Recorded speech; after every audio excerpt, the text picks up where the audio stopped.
Advocate Edwin Enos Swale. Asante Mheshimiwa Mwenyekiti kwa kunipa nafasi. Jimbo la Lupembe ambalo mimi ndiye mbunge wake, kuna vijana zaidi ya 55%, na wamenituma nikupongeze sana Mheshimiwa Waziri kwa kazi nzuri ambayo unafanya kwenye wizara hii ya vijana. Sasa kwa kuwa unafanya bidii kuanzisha baraza la vijana, ni lini utakuja jimbo la Lupembe uweze kuongea na vijana wangu? Asante sana. Jibu Mheshimiwa Naibu Waziri. Mheshimiwa Waziri. Asante Mheshimiwa Mwenyekiti kwa swali zuri Advocate Swale. Ningependa kujibu na kueleza kwamba dhamira serikali sawasawa na ambavyo sera ya vijana inaelezea ni kushirikisha vijana wa kila ngazi kuanzia taifa, mkoa pamoja na wilaya pamoja na kata. Sehemu ya pili ya sheria hii na kipengele cha 8 kimetueleza kwamba kila kijana wa nchi anapaswa kushiriki pia na kusikilizwa na kutoa maoni yake. Na ningependa pia nimkumbushe Mheshimiwa mbunge kwamba katika kurasa wa 13 hotuba Mheshimiwa Rais ameelezea umuhimu wa vijana kushirikishwa katika masuala ya maendeleo ya nchi yetu.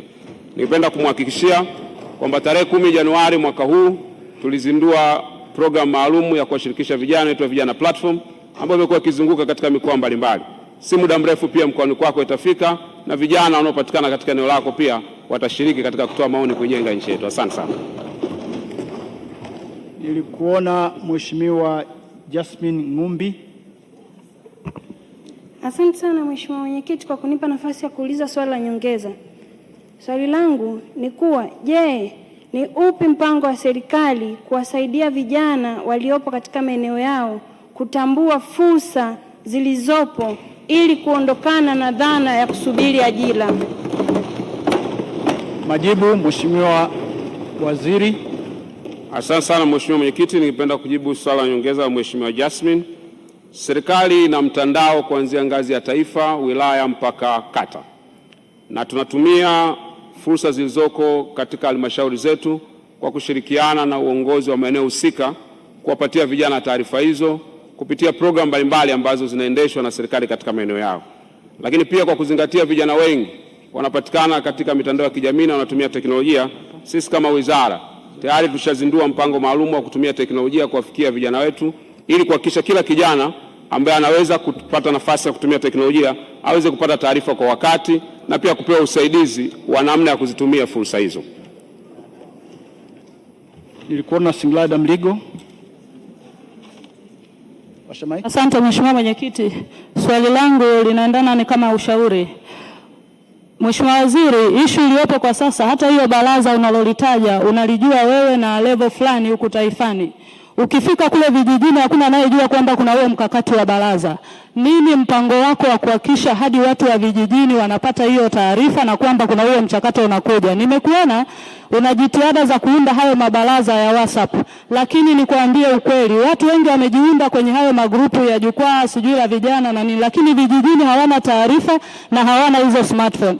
Kwa hiyo swali langu ni kwamba, je, una mkakati gani wa kuhakikisha kwamba hizo programu zako na projekti zako taarifa zinawafikia watu wa vijijini na sio zinapita kwenye mlengo mmoja kupitia UVCCM? Asante.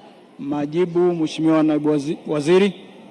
Asante sana Mheshimiwa Mwenyekiti, ningependa kujibu swali la nyongeza Mheshimiwa Mligo. Kwanza ningependa kutoa taarifa kwamba baraza linalozungumziwa hapa kwa mujibu wa sheria bado halianza kufanya kazi. Kilichoanza ni majukwaa ya vijana ili kuendelea kupata maoni yao na kusikia mawazo yao katika ujenzi wa nchi yetu. Na katika sheria ya uanzishwaji wa baraza hii, kama ilivyotangulia kusema, katika sehemu ya pili ya kipengele cha 8 inaelekeza kwamba vijana wa ngazi zote kutakuwa na level ya kitaifa, mkoa, wilaya mpaka kata. Kwa hiyo ningependa nimhakikishie Mheshimiwa mbunge kwamba baraza hili litakapoanza halitakuwa baraza la kutumia WhatsApp wala baraza la kutumia Facebook, ni baraza litakalogusa maisha ya kila kijana wa nchi hii.